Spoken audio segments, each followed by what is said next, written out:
Silver പഴയ silver അല്ല. ഈ ടേബിൾ കണ്ടാൽ അതിൻ്റെ കാര്യങ്ങൾ മനസ്സിലാവും. ഫെബ്രുവരി 8, 2000 7,900 ഒരു കിലോ വെള്ളിക്ക് 7,900 ഉണ്ടായിരുന്ന കാലഘട്ടത്തിൽ ഇന്നത് ഒരു കിലോ വെള്ളിക്ക് ഏകദേശം 1,00,000 രൂപ 99,500 മാറിയ കാര്യം നിങ്ങൾ അറിഞ്ഞിരുന്നു. അപ്പോൾ നമുക്ക് 12 ഇരട്ടി നമുക്ക് ഇത്രയും കാലഘട്ടത്തിൽ നമുക്ക് കിട്ടി. അതായത് വെറും ഒന്നും വേണ്ടത് 2000 നിങ്ങൾ തത്തുല്യമായ വെള്ളി വാങ്ങിയിരുന്നെങ്കിൽ ഇന്നത് ഇരട്ടിയായി, 5 കൊല്ലം കൊണ്ട് ഇരട്ടിയാവുമായിരുന്നു. നമുക്കറിയാം ബാങ്കിൽ ഇന്നത്തെ റേറ്റ് ഇരട്ടിയാവണമെങ്കിൽ മിനിമം ഒരു 11 കൊല്ലം കഴിഞ്ഞിരിക്കണം. മറ്റൊരു ഉദാഹരണം പറയാം, നമ്മൾ 10 കിലോ വെള്ളി നമ്മളത് 2000 വാങ്ങിയിരുന്നെങ്കിൽ അത് 79,000 രൂപ മുടക്കി വാങ്ങിയിരുന്നെങ്കിൽ ഇന്നത് 9,95,000 രൂപയായിരുന്നു.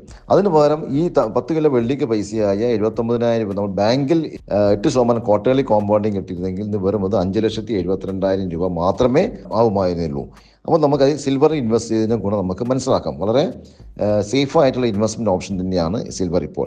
എന്തുകൊണ്ടാണ് സിൽവറിൻ്റെ വില ഇപ്പം കൂടുതലെന്ന് നമുക്ക് മനസ്സിലാക്കാം. കൂടുതൽ ഇലക്ട്രോണിക് വെഹിക്കിൾ നമുക്ക് ധാരാളമായി സിൽവറിൻ്റെ കൺസംഷൻ ഉണ്ട്. അതുപോലെ തന്നെ സോളാർ പാനലുകൾ, ഇത് രണ്ടും കൂടിയിരിക്കുന്ന അവസ്ഥ ഇതിൻ്റെ വില ഇനി കൂടാനുള്ള സാധ്യത. മറ്റുള്ള ഇലക്ട്രോണിക് കമ്പോണൻറ്റിൽ സിൽവറിൻ്റെ ആവശ്യങ്ങളുണ്ട്. വെള്ളി വാങ്ങി വെക്കണം എന്നില്ല. വെള്ളിക്ക് പകരം മ്യൂച്വൽ ഫണ്ടിലൂടെ നമ്മുടെ ഇൻവെസ്റ്റ്മെൻറ്റ് ഒരു ചെറിയ ഭാഗം വെള്ളി ഇൻവെസ്റ്റ് ചെയ്തതിൻ്റെ ലാഭം നമുക്ക് കിട്ടും. കൂടുതൽ അറിയാൻ വേണ്ടി സബ്സ്ക്രൈബ് ചെയ്യുക. താഴെ തന്ന നമ്പറുകൾ ബന്ധപ്പെടുക. താങ്ക്